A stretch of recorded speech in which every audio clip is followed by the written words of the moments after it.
Berlin'deki devlet üniversitelerini gezeceğiz. Ve buraya getirip bütün kitapları koca bir şey olarak yakıyorlar. Ne alaka zengin yani? Hapishane gibi burası. Hatta bir üniversiteden ziyade bir fabrika gibi de aynı zamanda. Zanat ve zanatçıları. Sanat ve sanatçının Buluşma başkenti. noktası. Hoş geldin Go. Merhaba. Bugün neredeyiz? Nereden başlıyoruz bu içeriye? Bugün sırasıyla Berlin'deki devlet üniversitelerini gezeceğiz. Biliyorsunuz çok fazla yok ama olanlar da sayılı iyi üniversiteler. Onları beraber gezeceğiz. Arkamızdaki Humboldt Üniversitesi'nden başlayacağız. Sonra Freie Üniversitesi'ne, sonra Teknik Üniversite ve ardından da Sanat Üniversitesi'ne gidip videomuzu kapatacağız. O yüzden izlemede kalın, başlıyoruz. Hadi başlayalım. Şimdi Humboldt neden kritik ve iyi bir üniversite onu söylemek istiyorum. 1810'da kuruluyor Humboldt tarafından tabii ki ve modern üniversite sisteminin temeli burada atılıyor. Zamanının önemli ve tarih kitaplarına yer alan düşünürleri Karl Marx, Einstein var, Evet. Engels.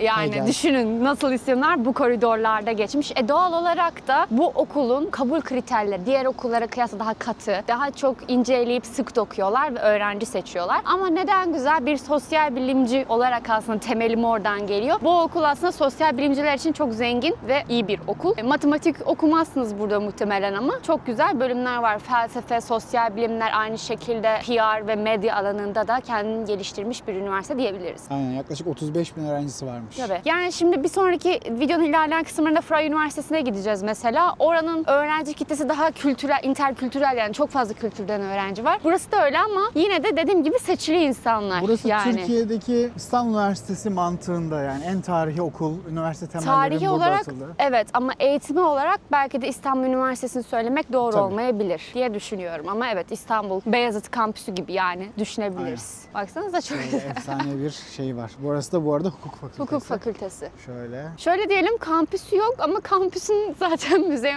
yani müzeler adasında. Evet, farklı yerlerde de şeyleri var, binalar Kütüphanesi olarak var, işte başka fakültesi var vesaire. Arka tarafı da dekanlık arkadaşlar. Şurada Aynen öyle. şöyle. Yani aslında şöyle düşünebiliriz. Humboldt Üniversitesi'nin kampüsü Berlin'in kalbi yani. Müzeler adası komple. Evet. Şurada bir şey vardı. Gel istersen Evet, bana da onu da bakalım. gösterelim. Bunun hikayesini de ben anlatayım istersen. Hitler başa geldiği zaman ilk başta işte birkaç ayda böyle bir şeyler değiştirmeye çalışıyor diyor. Ondan sonra da meclis binası bombalanıyor. Komünistlerin üzerine yıkıyorlar. Sonrasında da burası da tabii bilim, yani sanat demeyeyim de bilim, üretim dediğiniz zaman da tabii daha onlardansa daha komünistlere şey yaptığı için buradaki o süre zarfında, yani komünizmin yasaklanması, işte adamların, milletvekillerinin atılması döneminde buradaki bütün kitapları alıyorlar. Kütüphaneyi komple çıkartıyorlar ve buraya getirip bütün kitapları koca bir şey olarak yakıyorlar. Kitapları yasaklıyorlar aslında, yani yasaklama zihniyeti. Burada da böyle bir anıt var. Altı kütüphane olarak boş kitapların olduğu. Kütüphane Anısına- tam şurada. Görebiliyor musunuz bilmiyorum. Onun anısına da böyle bir anıt yapılıyor. Sonra ondan tabii ki sonra buraya. Şöyle bir etrafından dolaşalım istersen.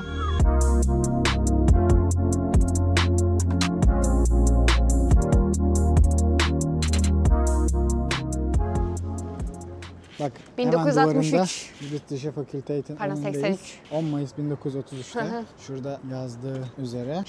Gözlerim o kadar Fasış. görmüyor ki ben 63, 83, 33'e indik. Şurada dediği gibi Nazi rejimi 10 Mayıs 1933'te kütüphanedeki şeyleri yakıyor. Bu da 12 Mayıs 1983 yılında Tamam, bir yapılıyor. tanesini tutturmuş. İçeri girip giremediğimizi bilmiyorum. Zaten Ama şöyle kapalı zaten şeyde. yazıyor burada, gösterebilirsin. Aynen, arka taraftan girişi diyor. Evet. Unterlinden 9 numaradan. Böyle Ama burası bir- çok turistik bölgede kaldığı için büyük ihtimal böyle elinizi kolunuzu sallayarak giremiyorsunuzdur diye tahmin ediyorum. Çünkü öbür türlü herkes girerdi. Ama FU'da falan binalara girebiliriz diye şöyle bir tahmin şey ediyorum. de söylemek isterim, not olarak ekleyelim. Christmas zamanı biz de gezeceğiz. Videolarımız gelecek. Berlin'deki en iyi Christmas pazarlarını gezeceğiz. Buraya da kocaman bir Christmas pazarı açılıyor. Evet. Ve gerçekten parayla girebiliyorsunuz. Öyle herkes de giremiyor. Keyifli bir atmosfer oluyor. Bunu da söyleyelim. Şurası da hemen opera salonu binası. aslında. Oradan çıkarın nasıl bir yerde olduğunu okulun yani. Canım, girdik. Karanlık biraz ama okul. Yine okul gibi hissettiren binalardan bir tanesi. Girdiğiniz zaman zaten katta bulunan bütün bilgileri bulabilirsiniz. Genel olarak böyle. Buradan yine arka tarafa çıkışları var. Bakın şurada bir şey gördüm. Viyana Üniversitesi. Bunlar da şu anlaşmalı üniversiteleri. Ve Kaliforniya Üniversitesi'nde mesela master programı avukatlıkla alakalı. Bir de aynı zamanda hani inclusivity bağlamında da mültecilere de özellikle okumalarına katkıda bulunan bir okul diyebiliriz. Bazen diyorsun mülteci mi olsaydım ya? Yani tırnaklarımızla gelmeye Kazımak yerine direkt gelip. Ukraynalı olmak isterdim Almanya'da. Hadi devam edelim.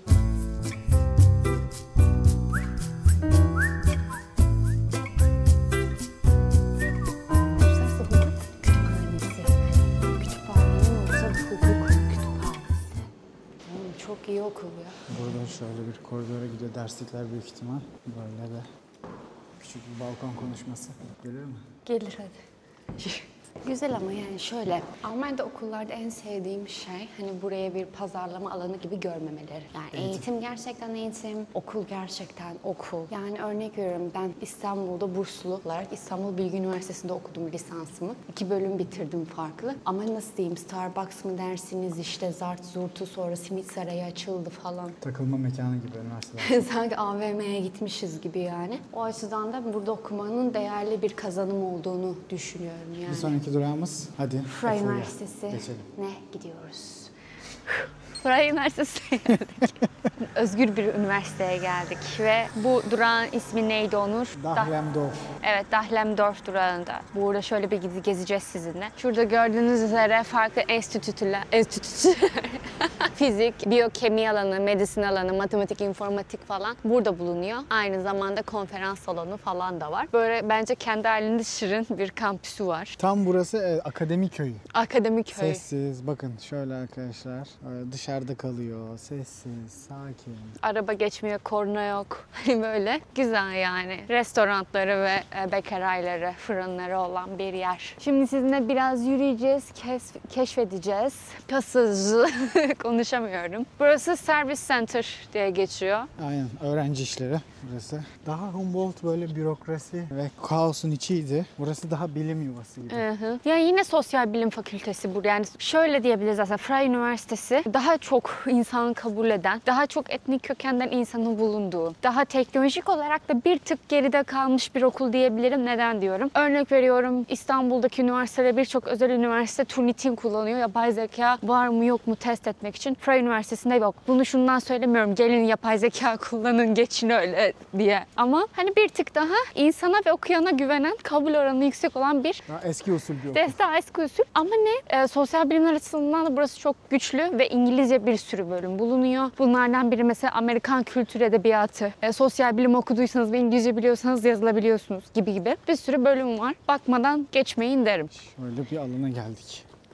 Burası araştırma kampüsü, Dahlem diye geçiyor. Research Campus diye geçiyor. Bu arada biz önceki videolarımızda da farklı üniversiteler çektik. Onları da söylemiş olalım. Bu bölüm Berlin'e özel ama Stuttgart'a gittik, Frankfurt'a gittik, Karlsruhe'ye gittik ve oradaki okulları sizin için çektik. Bakarsanız. Şuraya hemen bir şey de koyalım. Senin okurken, master'ını yaparken Onu da çektiğin koyabiliriz, HVR, evet. Hochschule-Wirtschaft. İngilizcesi? Berlin Economics and Law diye bir okul. Orada da İngilizce bölümler, Almanca, İngilizce karışık güzel bölümler var. Zaten o diğer Alman eyaletlerindeki videolarımızı da izlerseniz Almanya ve Hochschule arasındaki farkı da değiniyoruz. Bilginiz olsun merak ediyorsanız. Burası restoran, Avrupa kafe. Kültürleri Müzesi de var burada. Restoranı var. Evet, müzenin içinde de kafesi var, şeyi var.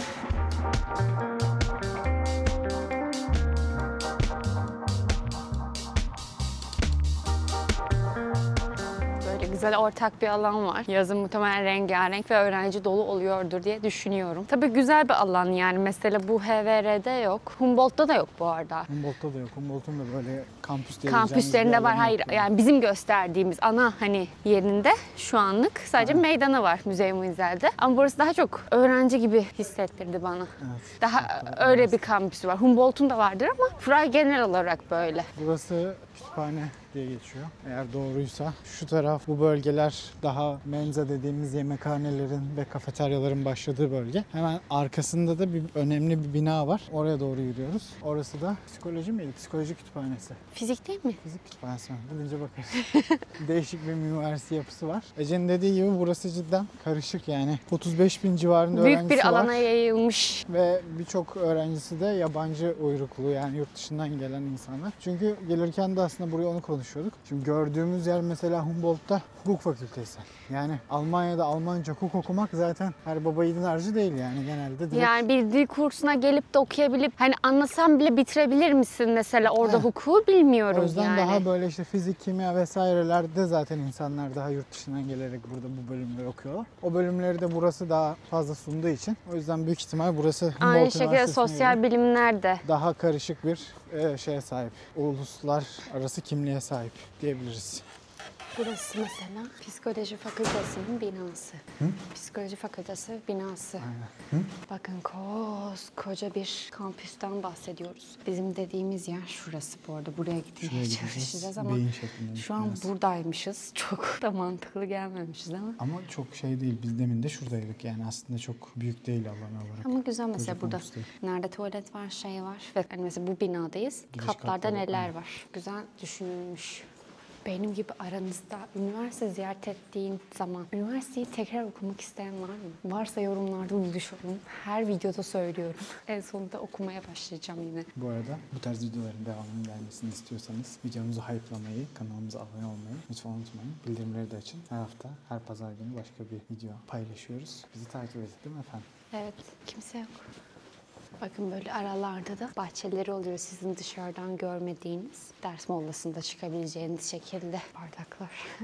Bak buraya geldik. İlerlemiş miyiz? Buradan buraya geldik. Gidiyoruz şimdi tek tek. Böyle. Gideceğiz. Hadi bakalım. Zaten baksana yol boyunca devam ediyor yani. Bütün. Aynen, kocaman bina. Her şeyde de böyle botanik bahçe var. Ortada Ben da. söyledim ama sen bilirsin. Çok sevdim.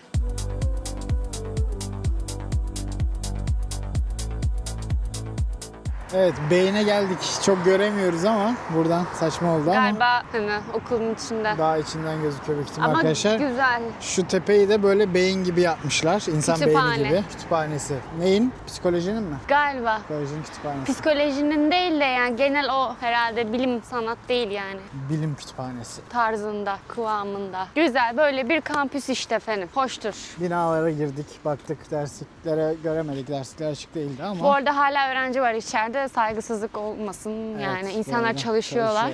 Bakın hep böyle yerler. Böyle çalışma, oturma yerleri de var. Etrafta böyle arkadaşlar. Daha müstakil evlerin olduğu Berlin'in bir dış çeperindeki yer burası. Böyle sakin bir yer diyebiliriz. Evet, şimdi nereye gidiyoruz? Hadi bizi Nereye? dın dın dın Berlin Teknik Üniversitesi'ye ışınlayalım. Tık. Sosyal bir mesaj vererek buradan başlayalım. Neredeyiz? Teknik Üniversite Berlin binasının ana kampüsünün ana binasının önündeyiz. Evet. Ne tarafa geldik? Batıya geldik. Zoologische Garten taraflarındayız. Tabii. Burada bulunmak için en azından önünde durmak için çok zengin diyorum ama çok zeki. Çok zeki olman gerekiyor. Ne alaka zengin ya? Neyse. Bu Zoologische okul Garten mekandanlardan bahsetmiş. Şuranın şeyinden büyük ihtimal. Aurasından. Evet. galiba biraz şey oldu böyle. Bu okul teknik bir okul arkadaşlar. Yani gerçekten sosyal bilimin S'sini bulamayacağınız bir okul. Çeşitli mühendislik dallarından teknoloji, yazılım geliştirme, inovasyon. Mesela matematik var ama business matematik var, data bilim. Hani öyle bir okuldan bahsediyoruz. Yapay zeka projelerine de çok fazla ağırlık vermişler. Evet. Ve etrafta arkadaşlar buralarda böyle bu üniversiteden de kaynaklı çok fazla sayıda startup ofisi varmış. Uygulamalı bir üniversite, öyle okuyarak geçebileceğin ya da okuyabileceğin bir okul değil. Zaten bu okulu düşünüyorsanız da muhtemelen bunun bilincindesinizdir diye düşünüyorum. Ama Berlin'in en iyi ve tek yani başka da yok Evet, teknik okulu. okullarından Hadi biri. gel girelim bir içine bakalım. Hadi. Bir. Evet, girdik içeri. Nerelerdeyiz? Yağ kokuyor, makine yağı kokuyor. Bir şey diyeceğim gerçekten. Bak, Şuradan dışarı çıkabiliyoruz. Bak arkasına binanın. bildiğiniz abi biz de bu arada ilk defa girdik bu binaya yani ve içerisi Makine yağı kokuyor. Evet, Mühendislik apış arası kokuyor. Bakın şöyle de. bu kokuyu ben şeyde hatırlıyorum en son. Final dershanesinin son senesinde böyle -2. katta bir küçük spor salonu yapmışlardı. Böyle Orası mı kokuyordu. kokuyordu? Evet.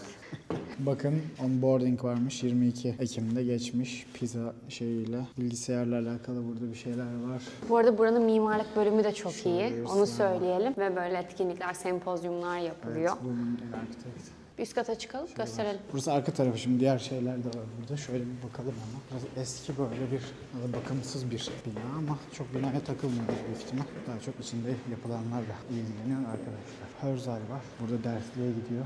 Hapishane gibi burası. Zaten hapishane gibi diyorum. Zaten bu okulu bitirmek Hani zor burada bitirmek kardeşim. Çalışıp gelin bence. Ben diyeyim. Spor salonu bu arada arkadaşlar. Bakın spor salonu güzelmiş ama. Şöyle ucundan belki gösterebilirsin. Laboratuvar burası. Evet bakın arkadaşlar burada laboratuvarlar. Bu arada burası Malzeme var. farkındaysan Werkstoffteknik. Malzeme Evet. tekniği. Ve mesela öğretmen arıyorlar. Laboratuvarı. Gibi yani. Evet tutorlar arıyorlar. Şöyle de kare kodunu koyduk. Güzelmiş. Yani şimdi HVR daha iyi. İlk defa kampüsüm daha güzel diyebiliyorum. İzlemediysen HVR'yi izle, yine hatırlatıyorum. Bir şey diyeceğim, bu okul çok bedes bir okul bence. Çok zekiler ve bedesler gibi geldi bana ya. Evet. Buradan Efe'ye de selamlar. Tam bir okulu burası. Hacker okulu olabilir yani. Kaçak, yasa dışı. Geldik ama. Bak ben bir sisteme yazı gördüm. şey Baksana değiliz. duvarlarda yazılar var. Baksana. Ich war auch hier. Bunu Humboldt'ta yapanı yatırıp dövüyorlar. Humboldt'ta yapsam bunu. Tabii. Ama şey kafayı kırarsın ki burada bu bölümleri okuyup bitirmeye çalışıp örnek veriyorum bir ürün, bir prototip ortaya koyman gerekiyor. İyi düşünülmüş, hani çalışılmış ve bu kolay değil bence. Ve bunu düşünün, ana dilinize yapmıyorsunuz. Yani Almanca yapmanız gerekiyor. Yani buraya bunu yazmayı ben sorgulamam o yüzden. Öyle. Diyeceğim de Humboldt'ta hukuk okuyan adam yazmıyor sonuçta. Bilmiyorum. Onların yasa dışı bir şey Baksana. yapmaları. Ama biz biraz kullanılmayan yerlere geldik galiba. Evet, çıkalım şuradan. Ay burası çok fena kokuyor. Evet burası Cidden. fena. Ay bayılacağım şimdi. Ay döndü loop'a girdik şimdi. Şuradan çıkalım. Evet, binanın arkasında kampüs devam ediyor. Bütün bu binalar aynı şekilde TU Berlin'e ait. Burada da yine böyle banklar, oturacak yerler vesaire var ama tabii ki çok daha küçük bir kampüs. Prime Üniversitesi'ne Karanlık göre. bir okul ya bence. Evet, bir darkness'lık var değil mi böyle bir? Bir var yani. Ben Logosu da şu arkadaşlar. Bakın şöyle. TU ben Berlin. burada bir bölüme başvurmuştum. Sustainability ile alakalı bir bölüm ama sustainability iş geliştirme yani o tarz. Sosyal bilim mezunları başvurabiliyordu, aklınızda bulunsun ama bazı pratik ve teknik dersleri almışsanız ve tabii ki Almanca, İngilizce karışık bir bölümdü.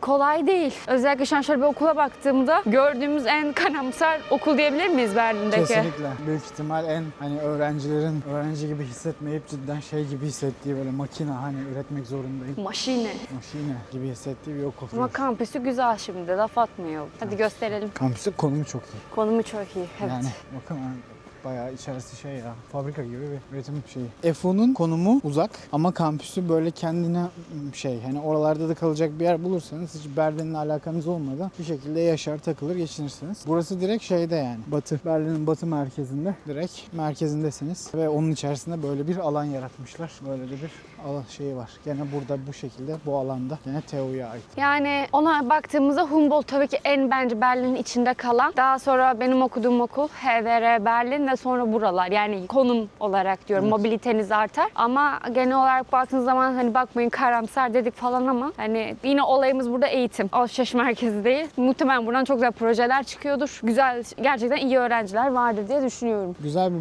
bina. Mimarlık Fakültesinden bahsetmiştik ya. Görüyor musunuz? Taş işçiliklerini, oturup burada çalışmalarını. Bakın çalıştıkları mermerler. Yani taşlar. şeyden yapmıyorlar. Mukavva. Aynen. Yapay çim. Bildiğiniz taş o şey yani oraya oturup taş ustalığı şey yapmak. Bakın şurada fabrika gibi şey var. Bakın ocaklar var, büyük ihtimal fırınlar çalışıyor. Bildiğiniz burası şey gibi yani aslında fabrika gibi yani üniversiteden Ama çok. o yüzden de evler sağlamıştı abi Almanya'da. İyi öğrenip de çıkıyorlar. Yani %15 burs alan kişi hukuk ya da mimarlık okuyamıyor. Yani bu bence çok önemli bir detay. Burada da gene başka kampüsü var. Genel olarak bu şekilde arkadaşlar. Burası böyle şehrin içinde olan ama bildiğiniz kocaman, kendine bağımsız, kendi orta alanı olan, orta bahçesi olan kocaman bir kampüs. Ve dediğim gibi kampüsten de çok, hatta bir üniversiteden ziyade bir fabrika gibi de aynı zamanda. Ve içeride de bir sürü aslında bu konuyla alakalı, teknik konularla alakalı laboratuvarları, işte makineleri, cihazları biz de gördük. Siz de gördüğünüz kısmını. Böyle. Burası da böyleymiş. Gayet ben etkilendim açıkçası. Yağmur Yaptıkları hafiften şeylerden. çiselemeye başladı.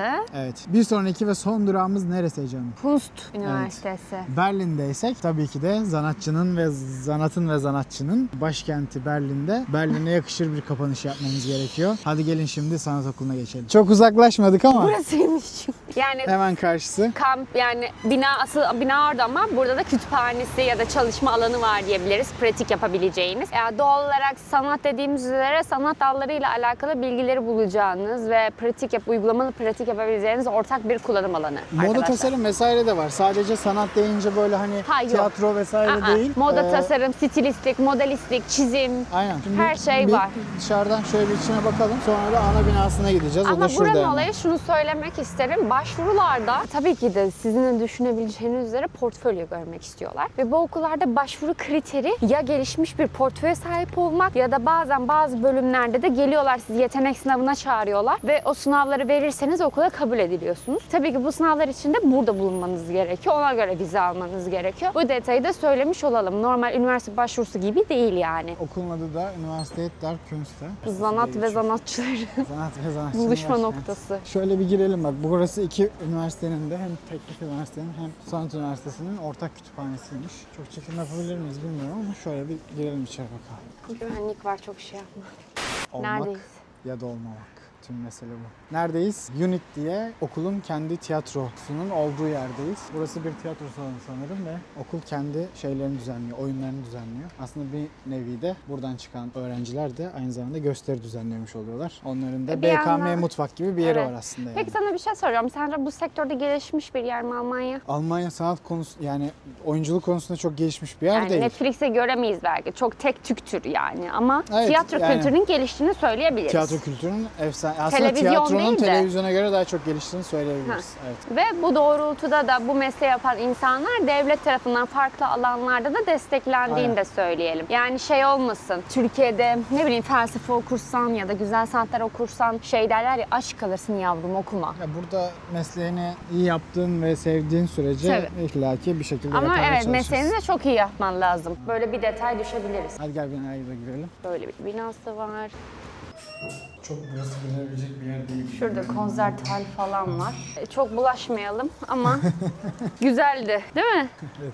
Burası da böyle bir okul arkadaşlar. Dediğimiz gibi moda tasarım vesaire. Bütün bu sanat dallarıyla alakalı oyunculuk, tiyatro gibi birçok alanda da burada gene şeyler var. Şey yaparız, aşağıya bütün üniversitelerin linklerini de bırakırız Adlarını gene. bırakırız, Adlarını, evet. linklerini bırakırız gene. Genel olarak Berlin'deki okullar, devlet okulları genel olarak bu şekilde. Bunun dışında da özel okullar var tabii ki araştırma Onları da şeyine göre. çekeceğiz bu arada. Onları da çekeceğiz. Ama şey diyebiliriz yani genel olarak bütün okullar aslında dışarıdan mimari olarak birbirine benziyor. Çok böyle ağam şağım bir şey yok tabii ki. Hatta özel okullar daha da küçük, yani daha da yol kenarında. Tabii canım onlar kampüs diye bir şeyleri de Kampüs yok, yok yani ama binadan yine de oluşuyor. onlarda da alınan eğitim Almanya çevresinde bütün Avrupa'da tanınan gerçekten de iyi eğitim veren okullar var. O okulları da yakın tarihte gezip kanalımızda paylaşıyor olacağız. Aynen. Kapanış bensiz olmaz ama. Umarım işinize yaramıştır. Yorumlarda buluşalım. Hype'layın videoyu, beğenin ve Desteklerinizi bekliyoruz. bu tarz videoların da devamı geleceği için bizi takip etmeyi unutmayın. Teşekkür ederiz. Bye bye. Bay bay.